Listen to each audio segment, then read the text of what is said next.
Digital माध्यम से चुनाव ज़्यादा प्रभावशाली हुई। अब कहली एक अलावे एगो डर के सबसे बड़ा कारण बा कि लालू के जलवा 2015 के बाद लोग को बतेबे कनी कि लालू रातों रात अपना जलवा से वो पासा पलट सकेले कभी भी, कि कहीं भीतर भीतर भारतीय जनता पार्टी का ऐसा प्लान तो नहीं है कि जौन लोग एक हाली छू बोली और चुनाव के समय में सारा लोग नीतीश कुमार पर अटैक कर दी और नीतीश कुमार के पत्ता साफ हो जाए।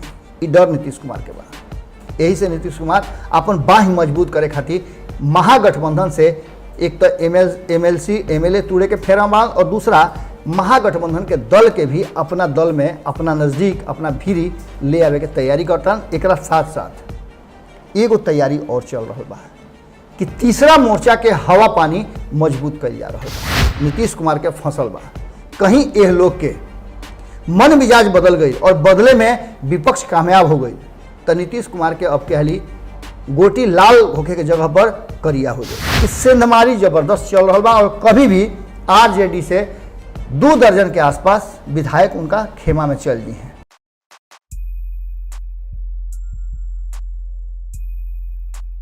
छछनत बा लोग कबले हवा मिठाई खियाई, छछनत बा लोग कबले हवा मिठाई खियाई, बिदक गई बा घोड़ा कबले एड़ लगाई।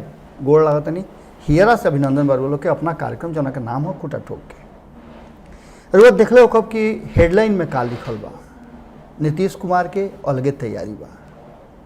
ये तैयारी में का बा और काहे अलगे तैयारी बा, ये बात राउर जानल बहुत जरूरी बा। लोग में से बहुत लोग ये बात कहत हुई कि नीतीश कुमार बाड़े तो भरोसा बा, नीतीश कुमार बाड़े तो बिहार के विकास बा, नीतीश कुमार बाड़े तो सुख शांति बा, नीतीश कुमार बाड़े तो भरोसा बा। बाकी नीतीश कुमार बाड़े तो भरोसा बा, ये बात बीतल हो गई बा। ये हम नहीं की कहत, ये कहे वाला रउए लोग में से बहुत लोग बा। खास करके अगर बात करी विपक्ष के या फिर नीतीश कुमार के साथ के लोग के तो वो भी लगभग यह बात कहता रहे। लेकिन ये सब के बीच में नीतीश कुमार 2020 के चुनाव कैसे लड़िए, का तैयारी कैले बड़े और कौना तरीका से वो अपना दोस्त और दुश्मन दोनों में उभर के सामने आई हैं, एकच हो जाई हैं और जनता के उनका पर फोकस हो जाई, एक तैयारी चल रहा बा। एक साथ एक और बात बा कि बार बार हमने के जौन संदेह व्यक्त करते हैं या भारत लाइव कर रहा बा और राजनीति के जानकार भी कर रहा बड़न कि नीतीश कुमार वो फेरा में बड़न कि चुनाव के बाद भी जौन असल चाबी बा वो उनके हाथ में रहो, सत्ता के चाबी उनका से छटको मत। 2015 में ये प्रयोग हो चुकल बा, एक पहले 2005-2010 में भी वो लगातार ये प्रयोग करता रहे। भले भारतीय जनता पार्टी समझ के भी ना समझ बन रहे, वो अलग बात बा। कुछ डर नीतीश कुमार के भीतर भी बा, वो डर नीतीश कुमार के मजबूर करता कुछ अलग से योजना बनावे खातिर। लोग देख लो कब कि पूरा प्लानिंग वे में जब उनका ये बात के भरोसा हो गई कि लालू प्रसाद के पास कोई विकल्प नहीं है नीतीश कुमार के सहयोग करे के साथ देवे के अलावे, कारण कि लालू प्रसाद भारतीय जनता पार्टी से बहुत त्रस्त रहन। वो हर स्थिति में चाहत रहन कि भारतीय जनता पार्टी के सामने से हुले लेले करे खातिर केहू आदमी होके, और नीतीश कुमार 2013 में कह दिले रहन। अब नीतीश कुमार पूरा प्लानिंग बना ले कि कहीं भी रास्ता बनी तो लालू प्रसाद के और कांग्रेस के उनका समर्थन सपोर्ट करे के पड़ी, कारण कि भारतीय जनता पार्टी के सरकार ना बने दी लोग बिहार में। और यह बात भइल भी, प्लान उनकर भीतर भीतर पूरा मजबूत बन रहे। 2015 में भी रुआ लोग देखनी कि प्लान उनकर बहुत मजबूत रहे। हालांकि एक बात बहुत मजबूती से रुआ समझ सकिले और यह डर भी नीतीश कुमार के बा, उनकर 5-6 गो डर बा, 5-6 डर के समाधान खोजता रहा। एक समाधान तो उनका लगे ऑलरेडी मिल गई बा कि भारतीय जनता पार्टी उनका नाम के घोषणा कर दिले बा, तो बिहार के जनता के सामने अब विकल्प के रूप में नीतीश कुमार के बदले एनडीए में केहू नहीं है। एजा से तो उनकर जो शक सुभा रहा वो दूर हो गई बा। लेकिन 2015 के चुनाव में नीतीश कुमार के जीत और हार के बीच में जोन कड़ी रहे, वो कड़ी में कहीं ना कहीं नीतीश कुमार जब भी देखत हुई हैं तो उनकर मन झमान जरूर हो जात हुई, कारण कि लड़ाई भई रहे वो घड़ी नीतीश कुमार 10 साल के शासन पूरा कर चुका रहन।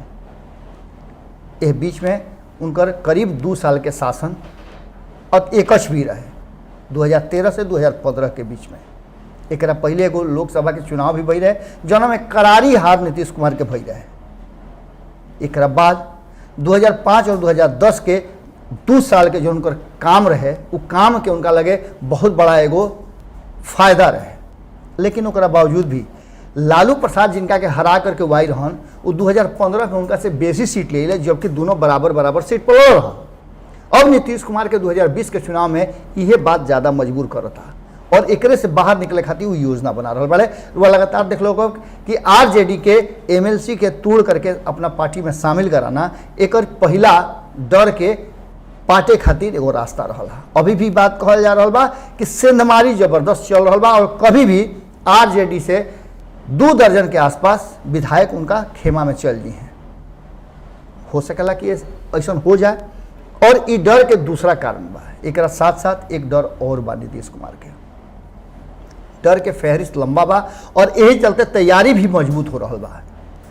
नीतीश कुमार के भीतर ही भीतर यह बात के डर बा कि कहीं आरजेडी के तरह जैसे 2005 में पूरी तरह से खंडित हो गई रहे, आरजेडी के हरावे खातिर ओकरा में बड़ा सेंधमारी भई रहे और कई गो नीतीश कुमार के पास ऐसा नेता आई रहन जो लालू प्रसाद के दाएं और बाएं बैठत रहन।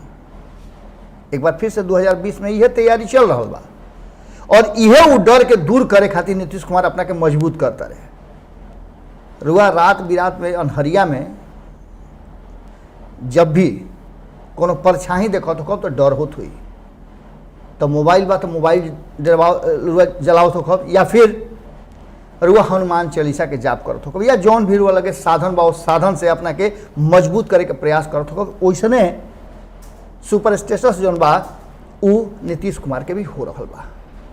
वो कोई ना कोई तैयारी चाहता जौना से उनको मन मिजाज मजबूत रहे।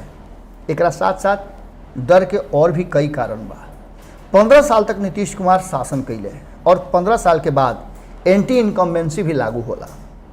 जनता जोड़ घटाव गुना भाग करे लगेली और विपक्ष ई बतावे लगेला कि 15 साल में सरकार का ना कैलस सरकार बतावेले और का ना कैलस ई जनता के बीच में विपक्ष लेके जाले। हालांकि अब के लिए इस संभावना थोड़ा कम है ऐसे कि कोरोना संकट के दौरान लोग डोर टू डोर जाए में थोड़ा सा मुश्किल हुई। डिजिटल माध्यम से चुनाव ज़्यादा प्रभावशाली हुई। अब कह ली एक अलावे एगो डर के सबसे बड़ा कारण बा कि लालू के जलवा 2015 के बाद लोग बतेबे कनी कि लालू रातों रात अपना जलवा से वो पासा पलट सकेले कभी भी। कारण कि बिहार के जनता के नब्ज पकड़े में लालू ऐसा राजनीतिक डॉक्टर बड़ा माहिर मानल जाला। लेकिन एगो एमे दिक्कत बा कि लालू प्रसाद जेल में बाड़े। जेल से बहरी आवे के संभावना अभी तक छिन्न बुझाता। अगर वो निकल गई ले तब तो बड़ा डर नीतीश कुमार के अगर बा तो होखे के चाहिए। लेकिन अगर ना निकल ले ओकरा बाद भी नीतीश कुमार के डर बड़ा बा। ना निकलला के डर अगर भजा लेलस लोकसभा में ना भजा पाओ लोग। लालू परिवार और खास करके तेजस्वी यादव, मीसा भारती हालांकि अपना पिता के तस्वीर लेकर के अपना चुनाव क्षेत्र में खूब घूम ली लेकिन ओकर फायदा उनका ना मिलल। हालांकि बहुत टक्कर के लड़ाई भई रहे और ओकरा में राम कृपाल यादव से वो फिर हार गई। हालांकि हारे के तो वजह से लालू भी हारा रहन और वो भी अपना ही बगल में खड़ा आदमी के जिनका के राजनीति के ककहरा सिखौले उनके से रंजन यादव से।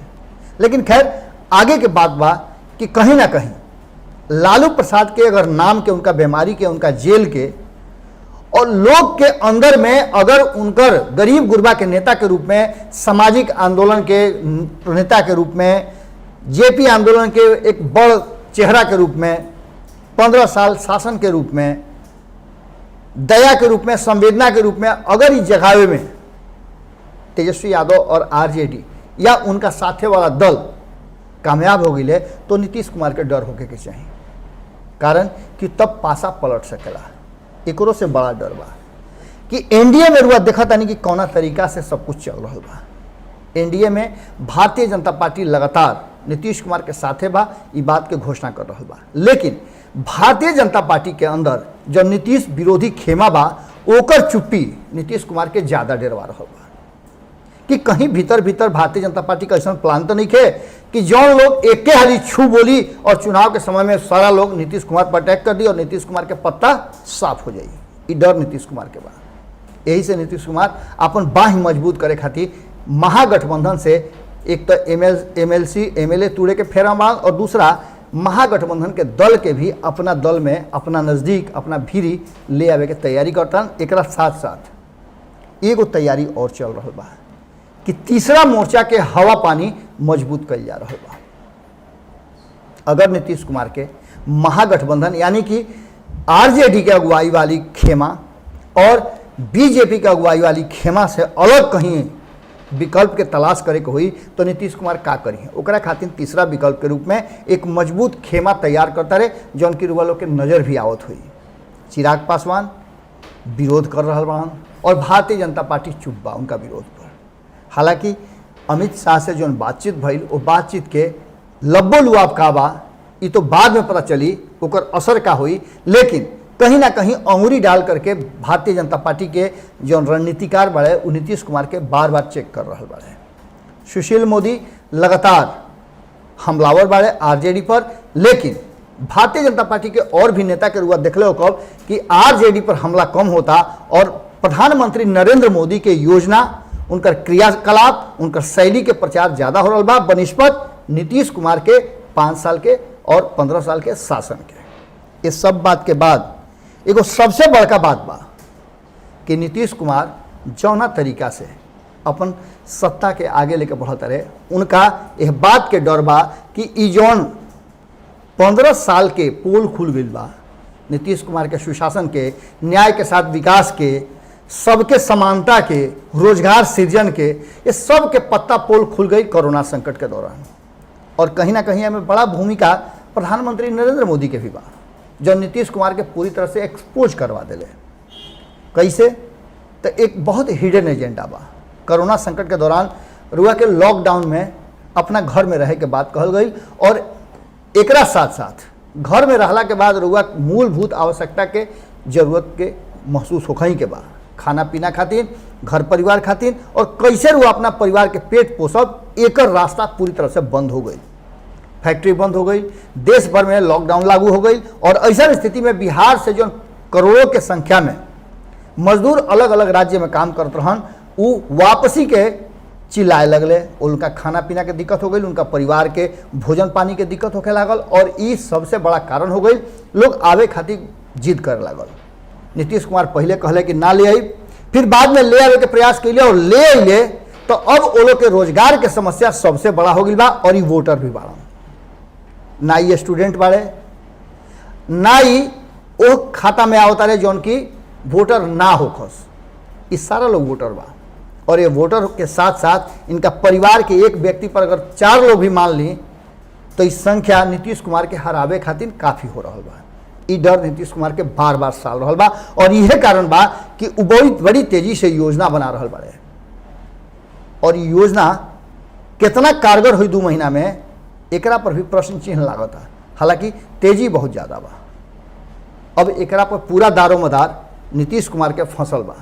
कहीं यह लोग के मन मिजाज बदल गई और बदले में विपक्ष कामयाब हो गई तो नीतीश कुमार के अब कहली गोटी लाल होके के जगह पर करिया हो जाए, यानी कि उनका मुख्यमंत्री के रास्ता में बड़ा अवरोध पैदा कर सकेले। ई जौन वापस आइल श्रमिक बाड़े, हालांकि इनका खातिर बहुत सारा प्रयास चल रहा बा। अब एजा प्रश्न ई बा कि इस सब में जहां एक तरफ भारतीय जनता पार्टी आपन अलग से तैयारी कर रहा बा, हालांकि देखावे में सब एक साथ बढ़न, लेकिन भारतीय जनता पार्टी जौन तैयारी कर रहा बा, भारतीय जनता पार्टी जौन सोच रहा बा कि उस संख्या बल के आधार पर आवे वाला बिहार के भविष्य के निर्णय करी कि बिहार में का हुई। कारण कि सत्ता में आवे खातिर भारतीय जनता पार्टी हर हद तक जा सकेला। रुआ कई राज्य के उदाहरण बाड़े, महाराष्ट्र अभी ताज़ा उदाहरण बा, एक बाद रुआ देख लो कि मध्य प्रदेश में का भइल ताज़ा उदाहरण बा, अलग अलग उदाहरण हर जगह बा और ये उदाहरण बिहार में भी हो जाए तो कोई बड़ी बात ना हुई। कारण कि 2015 के बाद 2017 में कैसे सब कुछ बदल गई रातों रात, ई रुआ लोग से अछूता नहीं के। अलग अलग राज्य के का कहीं बिहार में भी जब सत्ता परिवर्तन हो सकला, नीतीश कुमार ऐसा आदमी जो क्रिया कहट खैले रहन बीच सदन में कि जीते जी अब भाजपा के साथ ना जाई, वो जा सकेले तो कुछ भी हो सकेला। आवे वाला चुनाव खातिर नीतीश कुमार के डर बहुत बड़ा बा, और ये डर से कैसे बाहर निकली हैं, बिहार के जनता से कैसे आंख मिली हैं, ये एगो बड़ा प्रश्न बा। और एकरा में तेजस्वी यादव कितना बड़ा, भारतीय जनता पार्टी तो हिडन बा, लेकिन सामने से तेजस्वी यादव जो उनकर लगातार हमला कर रहा बाड़े, बड़ा विरोधी के रूप में सामने खड़ा बाड़े, उनका से कैसे निपटी हैं, इहो बड़ा प्रश्न बा। यह प्रश्न के साथ रुआ लोग के छोड़ के जाता नहीं, खूटा ठोक के एक कार्यक्रम में रुआ अपन विचार जरूर रखब। ये विश्लेषण कैसा लागल ये जरूर बताई सब है, ऐसे कि जैसे ही बताई वैसे ही एकरा पर नया हमनी के तरीका से भीतर जा करके, भीतर खाना से खोज के, सोच के और छानबीन के रुआ लोग भी खबर लेके आई जा। चुनावी समर में हमनियों को उतर गई बन जा, कारण कि रउआ तक हर वो बात पहुँचावल जरूरी बा जौना बात से बिहार के विकास होखे, और रउआ वोट देवे जब जाई तो रुआ मन में यह बात के पूरी तरह से मजबूती होखे कि जेकरा के रुआ वोट देतनी वो बिहार के विकास के वाहक बनी। फिर काल भेंट हुई यही ठेहा पर जौना के नाम हो खूटा ठोक के गोड़ लागतनी।